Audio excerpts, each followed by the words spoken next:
Hey guys, welcome to the Railfan podcast. Mike and Casey here in the studio, and we have a great thing for you today. I know you guys have been asking, can you do more of the podcast? Sure. Then around the same time, I had several people saying, can you recommend some places to go railfanning around Chattanooga? And I thought, there we go. There's a subject for our next podcast. So here we are. We're in the studio. I asked Mike to make a list, and let's talk specifically about what we have that's around the Chattanooga area. Mike got really excited. Mike went all the way down to Austell, Georgia. Giving a little bit away there, but just saying this will be the greater tri-state area of Tennessee, Alabama, and Georgia, not specifically just Chattanooga. Also, I thought, hey, we'll count down the top 10 or 15 or so. Mike being Mike, went ahead and put down the top 29 places that you can go railfanning around the Southeast. So we're going to launch in. We're going to go from the most comfortable, the most luxurious, and then the most hardcore, where you need to bring your own weed eater to enjoy the action, but you can get some unique sights that make it worth the adventure to get there. And for me, it's from trackside this morning to tableside this afternoon, hanging out with Casey here in the studio. That's right. Mike was trackside live this morning. We're filming this on a Sunday. I'm not sure what day you'll see it yet because it takes me a minute to edit all these things together. But Mike was trackside live at Coffee's Cliff this morning. I spent all morning not even watching his live, if I'm honest, setting up the studio and getting everything ready. And Rail friends, we're going to do something for you. We're going to put up the What 3 Words. We are not sponsored by What 3 Words, but hey, if you want to, feel free to reach out. This is a great thing that Mike and I use to find each other when we're rail fanning. Mike often will go and scout. He'll find some place he wants to be, and then he'll send me his What 3 Words, and I can navigate directly to him. Why is this important? A lot of the best rail fanning spots do not have an address, but there's a What 3 Words for every square meter in the entire planet. So Mike can send me the current What 3 Words of his location, and I can go directly to him. So we're going to put these here so you'll know exactly where he's talking about. The app is free. Check it out. It's really cool. It's helped us a lot. The very first place we ever used it, Mike was at Bootlegger's Crossing, and he gave me the What 3 Words, and I got it right there. So it's very helpful. We're going to include these at the bottom of the screen, and that way you'll know exactly where we're talking about. So Mike, we're going to start with the most comfortable places around the Southeast. Why don't you count us down, beginning with your very first comfortable place to go railfanning? On the luxury list, Dalton Freight Depot from the 1800s, early 1900s. 100-foot long area to sit. During the week it's open. You can go inside. It's also the Visitors and Convention Center, Welcome Center there. And it's on the NS and CSX tracks. For those of you that hang out with us on Tuesday night under the stars and Thursday night under the stars, that is one of our number one spots that we go because you literally can do 24/7 at that location because it's right downtown. It's well lit. And like I said, you got tables, you got chairs, you got everything you can watch and need. And you also have the signal indication boards. And there's also switching action that goes on all night with CSX. There's more than just switching. There are double diamonds there. There's a diamond right in front of that location where the Norfolk Southern and the CSX tracks cross over each other. There's actually another diamond just slightly further up. There's also kind of a miniature yard. People debate on whether you would call it a yard. We think you probably would, because there are 5 tracks at the crossing, and then there's 2 more that are abandoned and kind of go around a curve. And it's great. It's not particularly sketchy, which is nice for railroad tracks. Sometimes there is loud and slightly obnoxious music playing from the bar next door, but it's a wonderful place, and you can do it in pretty much all weather. You can go underneath the porch if you want to be covered if it starts to rain. You can be right outside by the fence, by the tracks. And there's also a great Southern car there. There's the Crescent City, which is City Pullman car. An old Pullman car, beautiful stainless steel, I'm assuming, Pullman car. And it's a beautiful little backdrop, and it separates the parking area from the railfan area. There's even a small little disc golf course that runs around there. Lots to see and do. It is a wonderful spot. I've been there with Mike as recently as last week. And I tried the disc thing once, and the guy said, hey, you want to try this? And there's 2 of them. They're 99 yards each.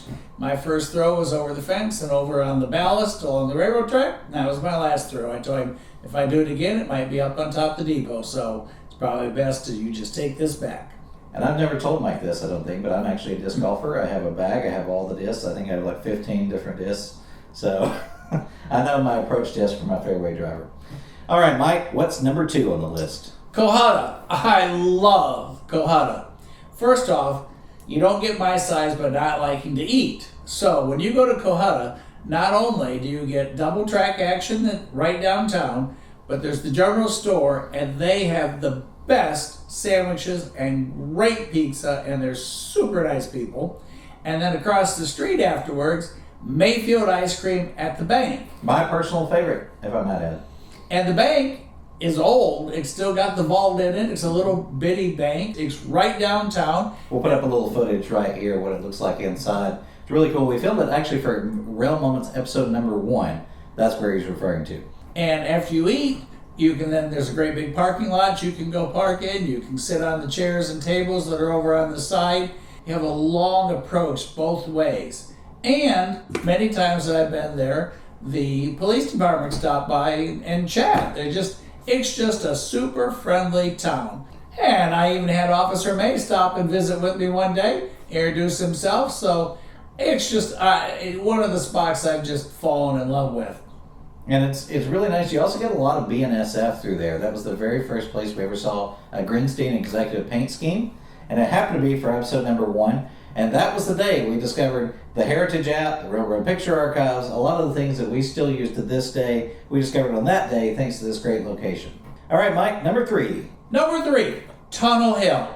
This is one of those places you have got to visit. Number 1, it's on the OWNA sub. We found a section of track still there, obviously not used, but still there. It's 100 years old. It's where the old WNA tunnel is, where the great locomotive chase went through back in the 1860s. And the new tunnel is right beside of it on the CSX line.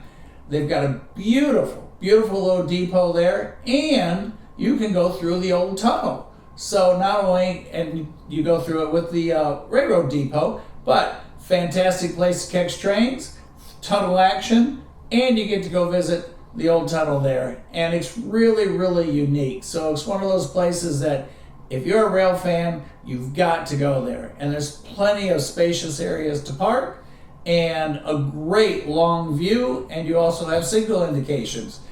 Yep, and when you go through the tunnel, it's actually a guided tour. They have a whole golf cart, and they'll take you through and give you the lay of the land and the history of the place. It is very, very pretty to spot it. They're coming on a slight grade downhill, so they're always picking up speed. I like to bring my remote control car and play around in the parking lot. Got a great private parking lot right there. And we just wait for trains. You can also put a drone up right there. It is a legal drone area. So it's just a tremendous place to watch. I would say it is luxury for the fact that it's easily accessible, has great parking. However, the food and the restroom facilities do leave something to be desired. But other than that, it's luxurious in that you can drive right up, park, and see history right in front of you. Varnell, next on my list. The old post office, about the size of this table. And you're right downtown. And again, for Railfanning, you have a super, super long approach. It's north-south at that point. And if you watch the Virginian, that is where the Virginian stopped because it's also a signal point. And recently on the Saw in the Sky, that is where the helicopter landed. And great parking, and like I said, you just have a tremendous, if you want to film and you have something particular, you have a super, super long section to catch it. And depending on the sun, you can be on either side of the track. There's plenty of room to park so that you can work with the light. And when my wife and I started dating, that's where she lived. So I like Varnell too. What's next, Mike? This is one of those places that is totally unique on the planet if you want a rail fan. Probably never heard of it. Stevenson, Alabama. One of the great 8 depots on the trail in Alabama. And it's one of a kind because not only is it an old depot, but it's also an old hotel. And at that point, the tracks literally make a Y on both sides of this facility, and they aren't but 10 feet away. The safety line for the track side is, literally when the train goes by, if you were asleep back in the day, the pillows and the bedspread would fly right off because they're just that close. It sounds like he's exaggerating, but I'll put up video here of what we saw when I first went with Mike to this location. I had walked across the legal crossing. I'm standing there, I'm looking around the hotel. Then we hear that there's a train coming. I pull back against the depot, and I'll tell you, it was so close, it was blowing my jacket. It is incredibly close, and I can't believe I was actually behind the safety line because I was well in front of the fear line. And like I said, it's the only one that I'm aware of that has both the hotel, which is a separate standalone facility from back in the late 1800s, and the depot that's right there. And they change out the crews there. So you get a lot of times crew action change, and you get the BNSF, and you get CSX splits and goes towards Nashville at that point, and S splits goes down to Huntsville and Decatur at that point. And there's also an old L&N caboose there, which is a neat little site. And it's downtown, so it's well lit. There's seating, and there's a park there. There's things for the kids to do. So that is that's one of my favorite spots. And if you do the side that's on the main road, there's an advantage to being under that gazebo, and that's that it actually has power. All right, Mike, what's next? Let's see, next on the list, Cowan Railroad Museum. This is a it's one of the places you gotta go. Not only have I met so many great people there, but they have this beautiful depot. And it's kind of cool because back in the day it was on the other side of the track. And when I say on the other side of the track, literally, you walk across the track and that's where it was. And there's pictures of it in the depot when you go in. Very, very nice. And they also have a scale railroad set up in there as well. But there's pictures where they literally moved it across the track because that's what CSX wanted done, or they were going to tear it down. And there's a huge park area there, all type of static displays there, food, everything you want right there in Cowan. And you get the uniqueness of the pushers. And the pushers there's a mountain right beside Cowan, and to get the trains up and over, and at the top of the mountain there's a tunnel that they go through. To get the trains up and over, there's two pushers that are stationed there in the yard, and they assist the trains to get up, and they do exactly what it says. They push them over. And sometimes you'll get something really crazy, like in this footage here. This is a CSX. This is the Chessie, which is a heritage unit that for some reason was assigned to do pusher duty in Cowan. It's really entertaining to see what might happen in that spot. Beautiful spot, great lighting, great town, wonderful people. Also, we have 3 regulars on our channel. This is, of course, Tony, lives in Cowan. Before we talked about Tunnel Hill, that's Cody. And then, of course, in Dalton, we have Matthew. So a lot of our rail friends are in these spots, and it's nice to make a connection with our friends who live there. They give us a heads up. Lots of great rail friends in that area. Austell, many of you are probably very aware of this area. Austell is to the south of us, and that's where NS splits. And one goes off, you'll see the Amtrak all the time, a lot of freight traffic. It goes off to Birmingham, or it's where our line comes on up for NS that comes up our way. So there's plenty of food, plenty of parking, plenty of train action coming out of Atlanta, and it's right before the large intermodal yard. So that is another great spot, and if you go film, there's plenty of action non-stop there, and they have a whole long area, probably at least a full city block of parking and places that you can film. When he means our way, he means the Chattanooga area, so this track comes straight up to us, and it's a great way of seeing what's coming south up to our direction. Which will be the Atlanta North District line that comes up. So Austell is further south on the Atlanta North, right? All right, what's next on the list, Mike, after Austell? Next on the list, Sweetwater, Tennessee. Downtown, there's everything you want. There's gazebos, there's picnic tables, and at that point, the double track comes down to single. So you get a lot of opportunity for trains to stop and have to wait for either the north or southbound traffic to clear there. Recently, we had a double train meetup. It was around midnight, 12:30 in the morning, but because it's downtown, the lighting is phenomenal. You can be there 24/7. There's plenty of parking, and we got great pictures of the Conrail with a double train meetup right there. Decatur, there's a place I've fallen in love with. At the other end, as a lot of our traffic goes west, it goes back across the Tennessee River, which, as you know, goes through Chattanooga. And there is a very nice railroad depot there, just off of downtown, and plenty of parking, lots of areas to sit, and it's where Norfolk Southern and CSX does the same thing. They split once they come across the Tennessee River, and right in front of the depot, there's a Y, and off they go into two different directions from there. One off to Memphis, and the other one down to Birmingham. Great traffic, plenty of trains, and a number of locals. I was recently invited over to a Railfan get-together there, and it was a great day, and we had great activity. And looking forward to many trips back over there to film.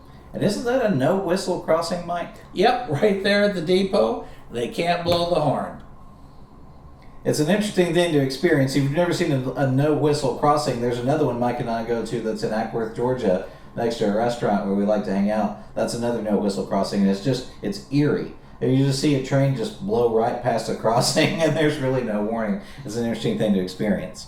They told me there's a $1,000 fine supposedly for each time the train makes noise. Next place, Ringgold, Georgia. I love Ringgold. Number one, it's close because that's home. Number two, we have the historic depot. Number three, that's where the general stopped just north of Ringgold at about the 116.5. There's a large monument there. But downtown, they built the Great Chase Locomotive Park. And they built a beautiful viewing platform. It's right across the track from the depot. So you have the historic Ringgold Depot, and the fire department's there, the police department's there. Plenty of food, plenty of parking. It's a huge park. It's at least a full block long. And you have a crossing there, so you get all the action at gates, whistles, horns, bells, trains, and a place to sit and watch. Your historic downtown, it's great. There's a mural of Dolly Parton right around the corner because that's where she got her marriage license. So it's just a neat place, lots of history, and we enjoy going there. And last, where I was this morning, Tembridge, TVA River Park. At the Chickamauga Dam, that's where the river walk starts, and that's where the CNO and TP begins. And from that point, the CNO TP goes north, and next stop, Cincinnati. So you got the bridge action. There's a double track at that point. You have the spillways from the Chickamauga Dam, so when the lake is high, you have all this water cascading through the dam, and just the foam and the current and everything, just such a setting. And the egrets fish there because as the fish churn in this water, because there's so much turbulence as the water comes through the turnstiles under the power plant and up, the egrets fish, and you'll see all kinds of fishermen fishing both along the bank and out in the boats. As you saw this morning, we had probably 6 different boats fishing while we were filming Tembridge, and it's just a beautiful setting. You have restrooms that are there, you have park areas, picnic tables. If you're feeling energetic after you're done watching some trains, you can walk 13 miles along the river, end up over in St. Elmo, turn around, come back another 13 miles, and the whole time it's nothing but a beautiful walk along the river. That's luxury. Got restrooms, got a wonderful place to park, got scenery, a nice walk. It's real luxury. I go there frequently. It's a place I often use my drone to catch the footage across the bridge, or sometimes I bring my pickup truck and I set up in the back of it, especially in the wintertime when the wind's whipping. It's wonderful just to sit there, hunker down, and you can hear a pretty good ways for the horn as they're blowing for the crossings before they come in the sight. So it's a great way to get an early alert. You'll see traveling rail fans. Last time we were there were 3 gentlemen there in a van. They were from Texas, and they were driving around looking for short lines primarily, but they had to see Tembridge, so you'll see people there. Also, you may hear a train going by. That's the CSX line. Our studio is actually just north of our rail cam, and it's close to the W&A line, so you'll actually hear a train coming by. You probably hear it right now. So Mike, that wraps up the luxury list. Let's take a look at the next category, which is the comfy list. This is where you can be comfortable in your car or have a spot to bring a chair and not have to weed whack or do that kind of stuff. So we're going to start off with what is known to a lot of the rail fans here in the area as Long, which is in Appleton, Tennessee, and it's on Howardsville Road. And I love this spot. It's out in the trees, it's out in the middle of nowhere, it's super quiet, and it's on the Atlanta North District, and it's where it goes from double track to single track. And at that point are all the signal indication lights for the northbound traffic, and it's just, and so many times the trains have to stop. So you get stop trains, you get a lot of crew changes there, there's this massive area to park, But like I said, you're out in the middle of nowhere, so pack a lunch, pack a sandwich, bring some water, bring a chair, but you have fantastic train action. You have a lot of horn action because just north of there, there's a whole series of crossings. So nothing's going to sneak up on you. So if you're planning on either stills or video, you have plenty of warning. So it is a really, really good place. And because it's literally cut into the trees, you don't get a whole lot of light in from either side because of the fact the trees block it all. But there's a huge wide opening for great filming. Now, there is very limited cell signal, so if you're wanting to do something like a live, it can be a challenge. But if you're there to sit back, enjoy it, and have a no disturbances, comfortable time by the tracks, it's a great spot. Mike and I have been there together a few times. One of the places we first would sit there and just drink coffee and watch the trains. Before we ever thought of having a YouTube channel, we would hang out there, drink some hazelnut coffee, and just enjoy the trains going by. Also a bit of a grade there, so you can really hear them chugging and working to go up the hill, or you can hear them picking up speed as they go the other direction. Okay, so what's your second one on the comfy list, Mike? Bootleggers Crossing. I love Weedwhacker's Crossing. It's one of my favorite spots. One of the first spots that we found, and that's where Buddy the Goat lives. We've talked about him previously, but it's a spot where at least for the last 30 years, folks from here in Chattanooga have been going to watch at that area. Great big long parking area, plenty of action, and it's just before the Ottawa Y where they split off. So you have all the trains coming from the Knoxville West End traffic, and you have the Atlanta North District traffic combines there. Plus you have the signal indications there, and you have all the diverge points. So there's all, for those of us that want to get a little bit more in depth, there's a lot of extra action there that you can either put into your filming or just see and watch, even if you just watch the patterns on the lights to know which train's going to cross over to where to diverge on to whatever point they're headed to. One of the things that I think is really cool is you cannot hear the trains until they're right on top of you from one direction. So as they're coming around the curve through the trees, you really cannot hear them until they're right on top of you. I've even sat there in complete silence, staring at my camera, waiting for one that I knew was coming, and it still came around the corner headlight first before I ever heard a sound. We're right around the corner from the local goat, and there's also a Cracker Barrel around the corner, so lots of great food, lots of great facilities, just a short drive away. All right, what's after Bootleggers Crossing, Mike? An interesting point, there used to be a depot there, and it used to be the Ottawa depot, and this is the Y right across from the Bootleggers Crossing. You go over Little Debbie's Parkway, and that's where the actual split is. There's a parking area there, and you have the rail indications for signals, and it's just nonstop train action right there as they make the turn and either go south, as we were just talking about, or they make the turn at the Y and go north to Knoxville. It's also completely private. You'd never know it was there unless Mike told you. And it's a very secluded spot. There's also, I believe, a water tower there. Yeah, there's the old water tower there, and that's where they used to do the steam engines, and there's a creek right behind it. And several times I've had some of the folks that have come up to me, and you'll see an old siding there on the side, and that is where the Ottawa Depot used to be. And as I've been told numerous times, they moved it up by the high school, and then at one point, one of the high schoolers burned down the old depot. And one of the guys that lives just at the end of Depot Street there, he said he can remember as a kid, he'd go up and meet the trains, and he'd hope he'd make a quarter for unloading bags and what have you. So lots and lots of memory there for a lot of the people in the area. And next, we're going to go up the Knoxville West End line to Riceville. Not only is my favorite restaurant up there, which we haven't been to since last night, Silver Springs Cafe. It's a Greek restaurant, super.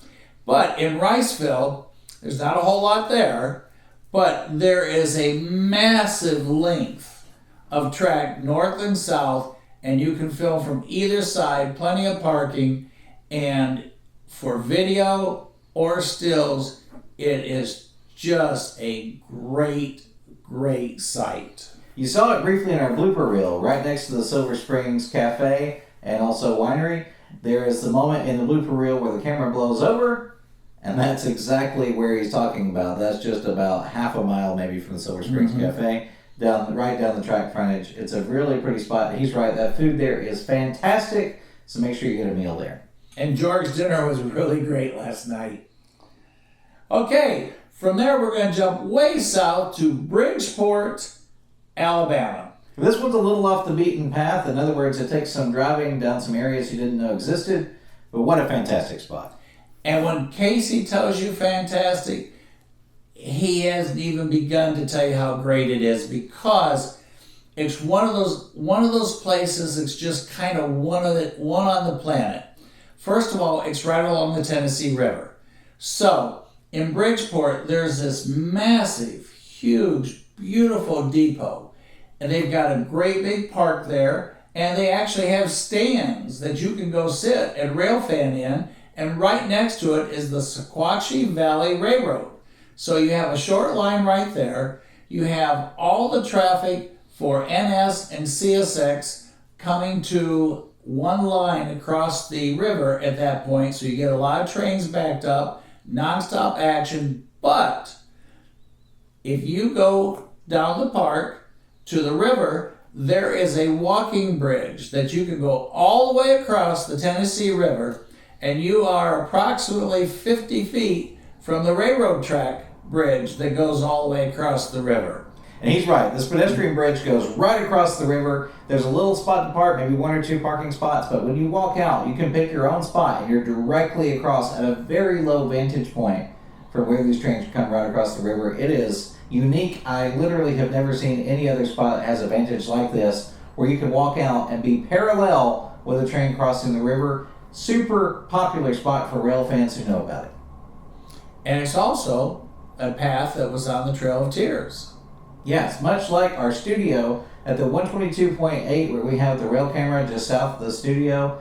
That's the origin of the Trail of Tears. Right before that curve is actually where that began. And so that's one thing Mike and I have noticed is how many of these spots are on the Trail of Tears. And I would imagine it's because it's following the same low-lying area, so it's the easiest path across. But a lot of historical value for that as well. So make sure Bridgeport is on your list, because you will have to work really hard to find another place like it anywhere to railfan, and have so many different things. And also there's a cliff, and when I tell you it's a cliff, it is a cliff that's up overhead, and you can go on the end, and you can go on this road up at the top and shoot down. You have the entire Tennessee River underneath you, the entire railroad bridge, and you talk about a beautiful setting you will not want to miss. And you have the sun behind you in the evening, so you get that golden light at night. Train pictures that will be unequaled by anybody else that you show in the room. And then when he's talking a cliff, Coffee's cliff is maybe 12 or 15 feet. This cliff is more like 200 or 300 feet, so it's significantly up. You need a long zoom lens to make it work, but it's a beautiful vantage spot. McDonald, Tennessee, not too far up, just south of Cleveland and north of where I live, and just a little tiny spot in the road. It's unincorporated, but they've got a nice parking spot. They have signal indication right there, and it's on the Knoxville West line, and it's a great shot. So that's a beautiful area. There's a lot of horse farms and other kind of urban farms in that area. It's very, very pretty and picturesque. But it's not too far off the beaten path. It's on the section that connects Oldwa, Tennessee to Cleveland, Tennessee along Highway 11. And it's very pretty. It's very well traveled. So it's not sketchy at all. And it's a wonderful spot just to stop and catch what's going through that area. And you don't have to weed eat or anything. There's plenty of parking there. But like Casey said, it's just kind of a spot that's in the middle of nowhere, but it is just plain beautiful. What do we have next, Mike? Let's see, tracking down that list. The comfy list. For the comfy list, where I was this morning, Coffee's Cliff. Coffee's Cliff is great. Named after Scott Coffee, who Mike meets there almost every Sunday morning. This is a fantastic spot that actually occupies an old railroad bed that goes directly next to the Butts Yard, which is also a former switching yard for Southern. The Butts Yard is a hump classification yard. It's huge. It is Norfolk Southern's second largest classification yard. Coffee's Cliff looks directly down on it from a height of, we think, about 12 feet. So you're actually slightly above the trains that come by. And that's great vantage point because you can see directly in the cabs. You can also see what's inside them, but you're not looking down on them as if you're on an overpass. All day long, all night long, switching action there. So it's in, it's out, the trains are getting built, they're pulling out. There's the pass-through for CSX, the pass-through lines for NS. Any train that's basically going through Chattanooga goes past Coffey's Cliff. And it's an iconic spot. And since all the railroad people know about it, literally probably 8 out of 10 trains that go by, you either get a wave from the train staff, you get a special honk from the train staff, you horn salute. It's just someplace that we found, and like I said, when you go there, don't expect a whole lot. You're just finding a spot on the cliff, and you go through this opening in the bushes, and all of a sudden, there's a sign that says, "Welcome to the greatest viewing spot on the planet." Actually, I think in the world it says, and then you're there. And what's interesting is this is not necessarily a place you'd want to be at night. Coffey's Cliff is right against the railroad tracks, which means a lot of the neighboring houses and things are not the best area. The neighbors are all very friendly. It's the neighbors who are more concerned about that. You're not likely to get murdered, but you are likely to have an unwelcome experience. So just keep in mind, this is probably the best place to be in the daytime. And it's also very historic because as you drive to the parking area where you stop, you actually go across an old rail bed that's just literally dissolved into the ground, and you can see the rotting railroad ties there, but the rail line used to be on the upper part of the cliff. There used to be a station there and a whole community. So they still use that area as the district name. There's a lot of history there. So that district is called Boyce. They still call it that to this day, which is crazy. And I know that because right before I made this cut in my clever editing, Mike told me. So at Boyce, there at Coffey's Cliff, the rail line went through, there was a railroad depot there, and there was an entire community there. And you would never know because right now, it's just weeds and trees and brush and forgotten. And occasionally some encampments. Occasionally. All right, Mike, what's after Coffey's Cliff? All right, you guys want to take notes because this spot is a hidden jewel. And if someone hasn't told you where to go before you get to Chattanooga, this is one of those places you won't find elsewhere. Talk about filming opportunities, great parking, totally safe, the UTC soccer field complex where they practice. This is unbelievable. I actually found this completely by accident.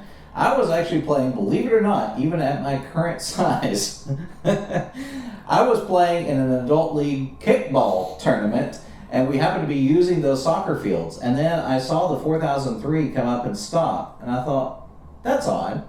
Why is the 4003 stopping here? And then it clicked for a moment. I thought, wait a minute, this is where the traffic stops. So I took a picture and went back to playing kickball, and I messaged Mike and said, hey, this spot looks great. Now, Mike did know about it. He'd been there, but he didn't realize just quite what a great vantage spot there was. And now it's a regular spot for both of us.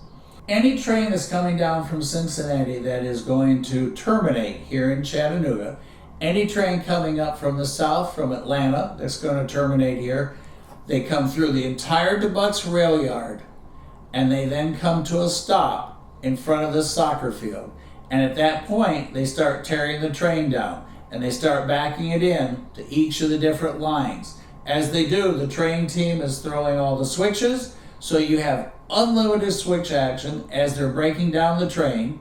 They go up, come back, you'll see the engine 4, 5, 6, 7 times as they break it down, and then when they're all done, they'll drop the DPU, come back, pick it up, and then they come up, they stop right in front of you, because at that point they're requesting clearance back to the fuel depot. And at that point, they have to stop because there's a derail there and they cannot proceed past that point without permission. Once they do, back they go. And also, straight across is all the pass-through traffic for CSX and NS. So you just can't go fast enough to watch everything that's happening. And like, for example, when we filmed the Southern, and that's one of the trains that we filmed breaking down there, I saw the Southern for an hour and a half, Casey. And this is also a great spot. There's a yellow rail for safety. You know exactly where you should and shouldn't be. Everything is clear. There's parking. It's very close to UTC, so there's always lots of people around. Everything's perfectly safe in that spot. And also, when he's talking about the fuel racks, that's the closest track to you. So they will sit right there in front of the fuel racks, just like they did on this slide that I'm going to show you right here on the screen. This slide, we're in that spot. You can see just how close we are to locomotives, but we're in a totally legal spot behind the safety rail, and these locomotives just waiting to get clearance to go into the fuel rack. So fantastic spot. And you get all the sports action going on. Right across the tracks, there's the baseball fields on the other side, so you hear all that action going on. If you're there in the afternoon, or if it's late evening, and if you're there on weekends, on the other side is the Tennessee Valley Railroad line that goes on the excursions and does the dinner train at night and does the Chickamauga turn. So as they're coming down along Hoaxclaw, you get non-stop horn action from the old vintage diesel locomotives they have, plus the steam locomotives. And the 23rd Street crossing is just up from that. So a lot of times you can listen to the scanner, you can pick up defect detectors, etc. But also the 23rd Street crossing is just before that, so you'll know what's approaching you.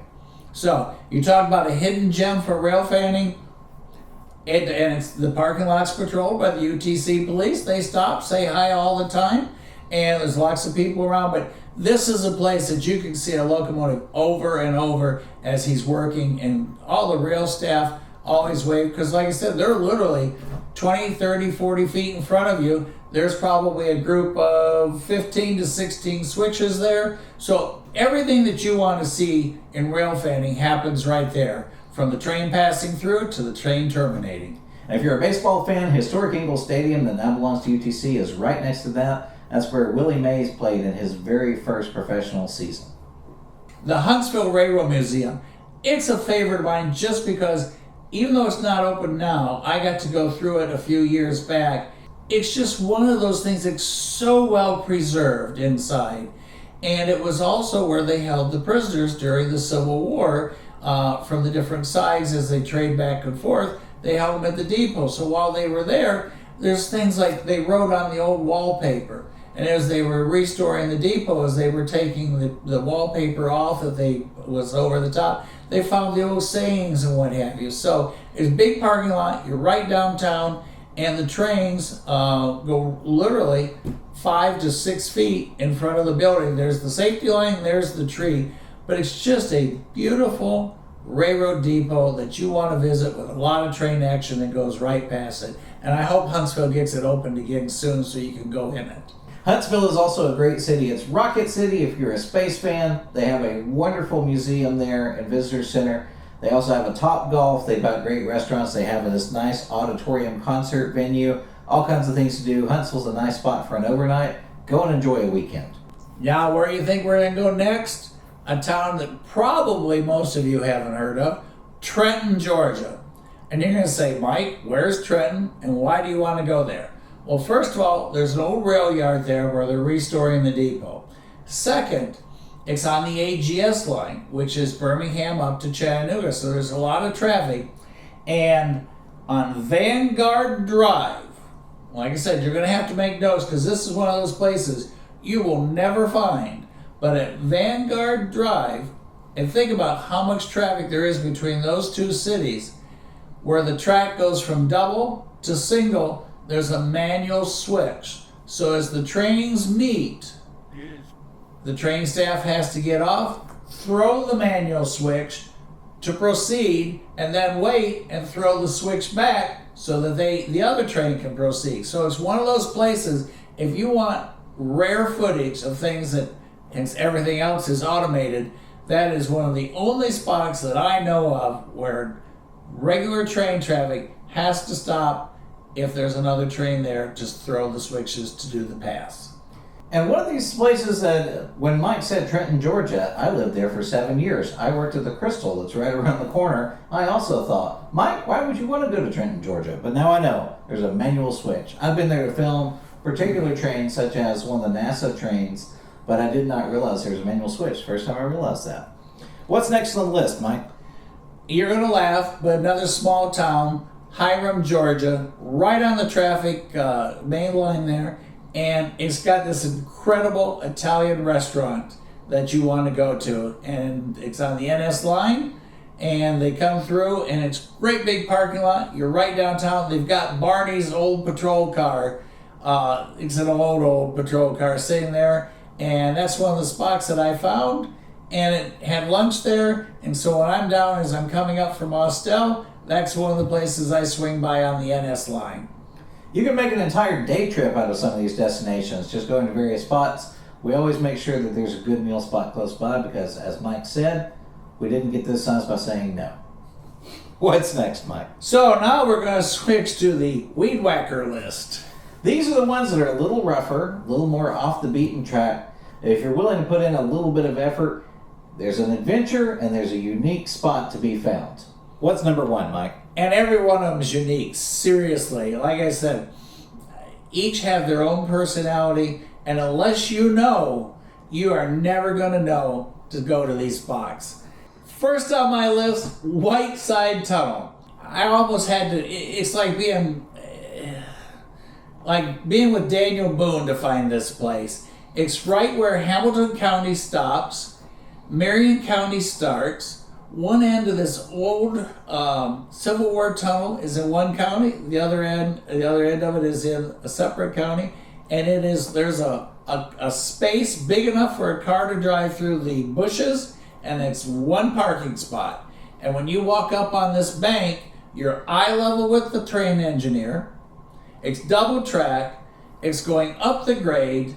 It's beautiful, and there's a mountain. And it's the joint line where both CSX and NS share the trackage, plus the BNSF track, or BNSF trains going there. So you have tremendous amount of traffic, and you hear the labor of the trains coming up, or how they have to safeguard going down the grade. And it's right before you come to the great big bridge that was burned down back in the Confederate, during the Civil War. Like I said, it's just one of those places that you're going to need a guide to get to. But boy, if you get there, it's great. Now, he's not kidding. I know Whiteside. I've actually filmed at that bridge. I filmed there with my drone. I've gone off-roading there because there's an off-road park right around the corner. I'm very familiar with Whiteside, Tennessee, and I still have no idea where he's talking about, so I'm going to look very carefully at the what three words for this location, and I may join him there soon. And it's at milepost 139, and it's on the Chattanooga subdivision. That's where Whiteside Tunnel is. All right, Mike, what's next on the Weedwhacker list? Again, you're going to have to look at the what three words. We are going to go to Ladds, L-A-D-D-S, Switch Road, where the junction point is known as James, and that's where the Ladds Cemetery is. And again, that's where the joint CSX and NS run together, and it goes from 2-track to 1-track at this point.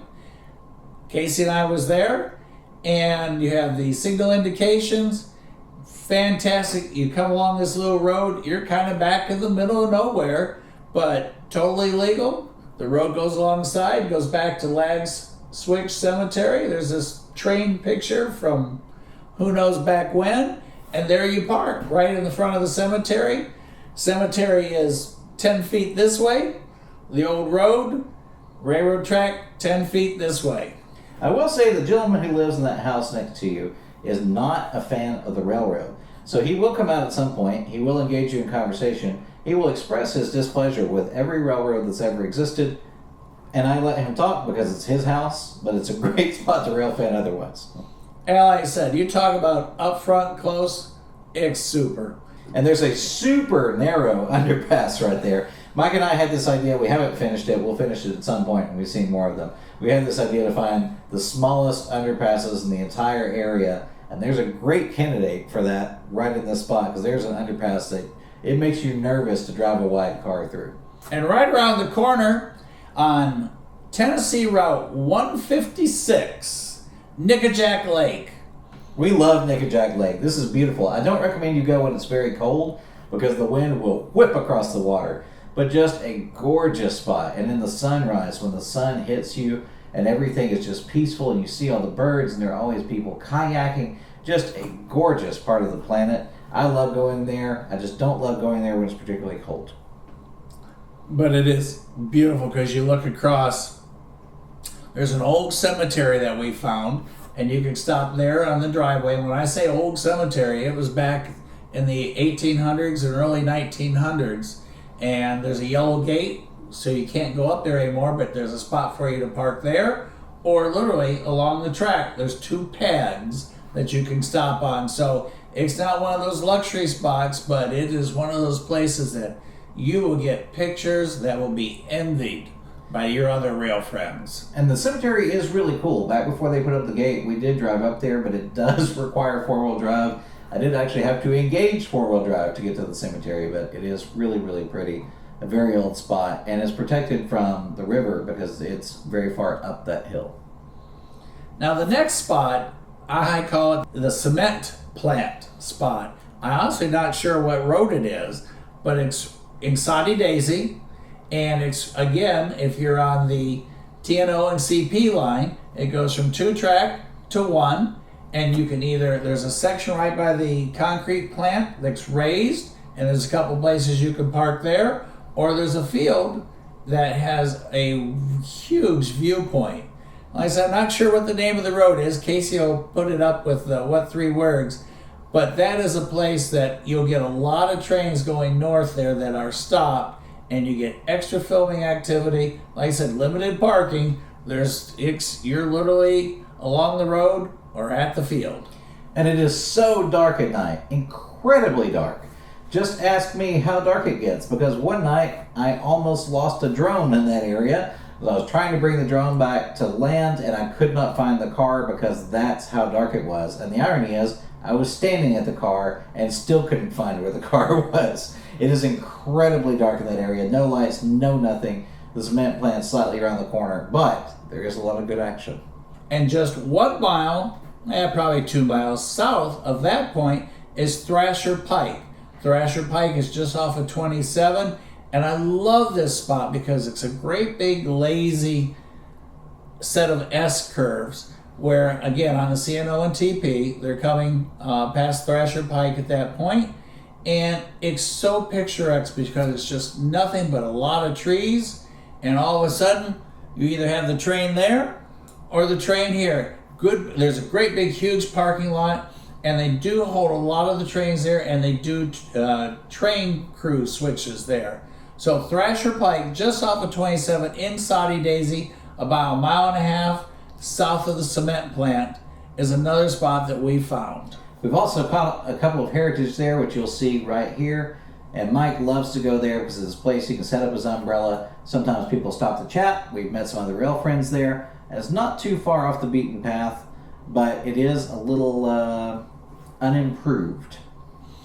And one of my favorite memories there, and I'll remember this for a long time, because when I get excited, which is pretty much most of the time, I sat there for probably an hour and filmed and watched a train crew sit. And after an hour, they were still there, and I was listening on the scanner, and the ride still hadn't come, and the ride still hadn't come. And then they sent a taxi, and then the taxi went someplace else and didn't come get them. So they happened to be outside of the train, and mind you now, we're probably an hour and a half into this. I said, hey, you guys want to lift? Do you want to spend the rest of the day here? And they looked at each other and said, let's go. So in the truck they went, and I got to give them a ride to Brown. And I remember that spot. I called Casey. You'll never guess. And he didn't. That's true. And Mike gave me the whole rundown of what had happened. We actually met a gentleman in that crew who's a regular watcher of ours now. We appreciate your support. We won't name him. I don't think he prefers to be associated in his professional capacity with his Railfan capacity. But yeah, there's some great people to be met. But yeah, that was a great experience. We're very glad Mike got to meet them. And they were probably very glad to finally get a ride. And one of the things, Railfanning, you just get to meet so many fun people. And in our journey so far, there's a list. I mean, it's just a list. It's a scroll of so many fun people that we have met. Jesse and Seth and Warren and Brian and everybody. I mean, I could go on and on how many fun people and nice people and great people that we met, and how many stories. And Tony and John and a lot of you that we've met in person who have become regulars and get to share these moments with us. And whether I'm on the keyboard or I'm standing with Mike, we definitely are always thinking of you guys and what you're interested in seeing and what's coming next. And we always love you guys keeping us up to date on what's coming around the rails. So, next on my list, old Waxahachie Pike. No, it's not an Indio burial ground or anything like that, but it is on the west side of Chattanooga, and all the trains, and again, Chattanooga is so unique because it sits here, and every train on either side has to go around Lookout Mountain. There's no way around it, there's no other tracks, so everything that's going through Chattanooga goes past Old Waxahachie Pike. And it's actually a pinch point because there's not only Lookout Mountain that's in the way, the Tennessee River is in the way, and the mountain almost touches the river, and in that narrow little gap in between passes all of the rail traffic. So when you go to this spot, you've got two up top, and it's the joint line that we've been talking about that actually goes to Whiteside Tunnel. So you have BNSF, CSX, and NS up there.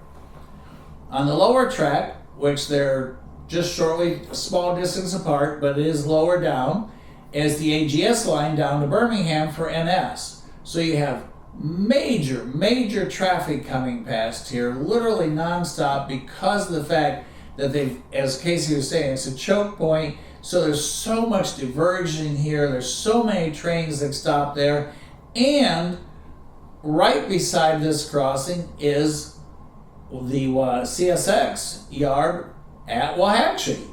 There's a little bit of luxury to be found right around the corner. The interesting thing here is that there are actually some places you can stay. They're cabins, and they're right around the corner. Some of them have hot tubs. You can stay right at the exit of these tunnels. It's called Waxahachie Woodlands. It's a very pretty development. Mike and I have it on our list to go stay there one night with the wives. But it's a really cool spot, and you're right against the tracks. Could not be a better spot. And you're actually on the very base of Lookout Mountain, the same mountain that holds Rock City and Ruby Falls. Right at the bottom of it, right before the river, right against the tracks, Waxahachie Woodlands, and it's a neat little spot. And I think it's Waxahachie, I think. Don't quote me, but if you're going to try and look it up, Casey is going to give you the actual location, but it is one of the favorite spots that we found, and Waffle House is close. That's right. That's very important. There must be a Waffle House close by. Next on the, I would never find this, Cleveland North. That's the subdivision, or that's the spot, and it's at Tasso, Tasso. So if you're on the Knoxville West line, that is where after they go through Cleveland going north, it goes from 2 to 1, and there's a switch point there. You're on the back side of a lumber parking yard. You got a great big wide open crossing. You got gates and lights and bell action. You got horn action. But like I said, if you didn't know it existed, this is one of those places you would never find, but it's a great spot. I spent 6 years living in Cleveland and still didn't know it was there. But Tasso, Tasso, and it's called Cleveland North.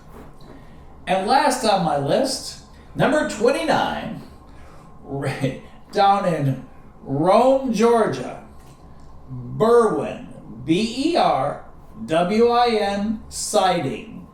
It's just north of the small NS yard in Rome, and there's a wide spot to park. You have the signal indication lights there, so you know there's something coming. You have the defect detectors to the north, but they do slow down in this section. Once they go past Berwyn, it's track speed all the way up to Dalton. But in this section, it does slow down a tad. So you do know they're coming. You do it's good parking, good lighting, but it's one of those places, it's just kind of out in the middle of nowhere. And if you don't know it's there, you'll never know it's there. But if you can find Tasso, Tasso, you'll find this spot. It's also an interesting spot for some unusual action. It's the very first place I ever saw an eco unit for Norfolk Southern. And I looked at it and I thought, that's odd. Why does it have green accents? And I took a picture and I sent it to Mike. We hadn't seen one. For some reason, we hadn't seen the information on trains.com. We weren't familiar with what was happening. And that was the first place I ever saw one, was right there in Rome. And Casey told me I had to pick my top 20. And I said, Casey, I got a top 40. How do I get it down to the top 20? So he let me cheat and go a few over, but so many of you have told us so many great places that I don't have on the list because he limited me. But we just have so many spots. Yep, and now Mike, I didn't prep you for this, but you probably knew it was coming. What's your number one spot? Oh, number one spot for me is probably Stevenson, because I'm huge into the history. And Stevenson is it's just one of those places that you would never know existed. It's the only place with a depot and a hotel and a park and just so much rail action. And if you stop and think back, it was a huge, huge activity center. And people had breakfast here. People lived the railroad life back then, and they stayed in the hotel there, and they caught the train the next day. It's just history. It's a quiet town, and even on midday Friday, you're pretty much by yourself. But if you just let yourself have the moment, you can feel it. And my personal favorite, Mike would never guess this, but I actually love Bootleggers Crossing. I come from a long line of bootleggers, many of whom are from this area. And I just think it's a beautiful spot. It's urban serenity. You're right in the middle of all the action. You're very close to the whistle stop, which is a great place. It has a rooftop balcony right by the tracks. Fantastic milkshakes. It's right around the corner from some other great eateries. And it's just, there's this one little quiet spot with a cemetery, Buddy the Goat, and just the trees are blocking all the sounds. So suddenly there's a surprise and there's a locomotive coming around the corner. But it's just gorgeous. And I love the gantry that they have there, the signals. And when it starts to get to be twilight and you just see the glow from everything, it's serene and it's right in the middle of everything, and it's close to the interstate and it's close to home and it's close to the restaurants, but you're just in this little pocket, this little valley where it's just you and the locomotives, and it's fantastic. And Casey's right. That's a spot that's very, very well known. And we met a gentleman that lives on the road that's now closed, and Buddy the Goat is part of his goat herd. And we've had several opportunities to talk with him, and for the last 30, 40 years, this has been where he's lived. And he talked about everybody over all the years that have come. There used to be 20, 30, 40 cars out there, and a lot of the guys and gals have gotten old and passed on, but it's a spot that's just been handed down year after year after year. It's just a great spot. It's fantastic, and guys, it's time to bring it back. Go there, take your photos, let's make it popular. Of course, be respectful of the spot, and there's a cemetery there, so there is a certain amount of decorum that you have to have. And so if you want to just go and sit quietly and take great photos and enjoy being with the tracks and experiencing the history, it's a wonderful spot. Mike, thank you very much for making your list. I know a few more that he didn't name, but he's right. I made him cut it down to his favorites. I have a couple of personal favorites that aren't even included on this list. But this was Mike's list of the top ones. He spends most of the time by the tracks, and a lot of this is to guarantee you get good action all the time. There are wonderful spots that maybe get less traffic per day, but if we've missed any that are in your favorites around the tri-state area, if we're talking northeast Alabama, northwest Georgia down to west Georgia, anywhere in East Tennessee, you let us know. Guys, we love finding new spots to Railfan, and we've been everywhere. We've been from Lula, Georgia to Cincinnati to out into Alabama, east into the Carolinas. I've caught action well into South Carolina, close to the coast. We've been everywhere that you can in this general area, and we're starting to venture further and further out. Yes, we have rail fans that have asked us to go to New York. We have rail fans that have asked us to go to Horseshoe Curve. There are places that are definitely on our list, but for our stomping ground where we set up for a day of enjoying time by the tracks, these are our favorites. Mike, thank you very much for counting down the list. I appreciate you coming to the studio. Knock out another podcast episode. Guys, you've been asking for it. Sorry it's been so long. We spent a lot of time making production, and since Mike already spent his time by the tracks this morning, he got up extra early. I said, hey, make your day a little bit longer. Let's knock out a podcast for our rail friends. And it was a great day in the studio. Thank you very much, Mike. We're going to edit this. We're going to give you the what 3 words. We'll have it out soon. And that way you can start your own journey. Let us know what were your favorites of these, especially when you go to experience them. Make sure you let us know. Send us a link to your video. We're from railmoments@gmail.com. Send us a link to your video. We'd love to see what it looks like from your camera's perspective. Thanks to everybody. We'll see you on the next episode. And to all of you that I've met, it's been so much fun to date, and I can't wait to do more. We'll see you on the next episode. Goodbye for now. See ya!